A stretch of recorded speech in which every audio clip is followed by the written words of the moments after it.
വായ്നാറ്റം ഇത് എന്താണ് കാരണം, എന്തുകൊണ്ടുണ്ടാകുന്നു, എങ്ങനെ നമുക്ക് ഒഴിവാക്കാമെന്ന് നമുക്കൊന്ന് നോക്കാം. എന്തുകൊണ്ടാണ് വായ്നാറ്റം ഉണ്ടാകുന്നത്? സ്മോക്കിംഗ് ഒരു കാരണമാണ്.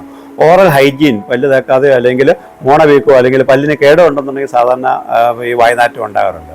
ചില മരുന്നുകൾ കഴിക്കുന്നതുകൊണ്ട് വായ്നാറ്റം ഉണ്ടാകാറുണ്ട്.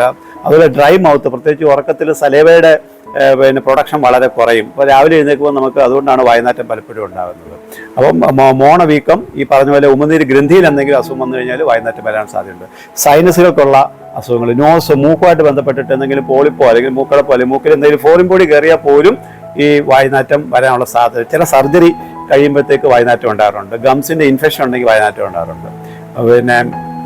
അപ്പം അതുപോലെ തന്നെ നമുക്ക് ഡ്രൈ മൗത്ത് ഉണ്ടാകുന്ന ഏത് സിറ്റുവേഷനിലും ഈ വായ്നാറ്റം വരാനുള്ള സാധ്യത വളരെ കൂടുതൽ. ക്യാൻസർ പോലുള്ള രോഗങ്ങൾക്കും വായ്നാറ്റം ഉണ്ടാകാറുണ്ട്. ജേഡ്, അതായത് ഗ്യാസ്ട്രോ ഇസോഫാഗൽ റിഫ്ലക്സ് ഡിസീസിന് വായ്നാറ്റം പലപ്പോഴും ഒരു കാരണമാകാറുണ്ട്.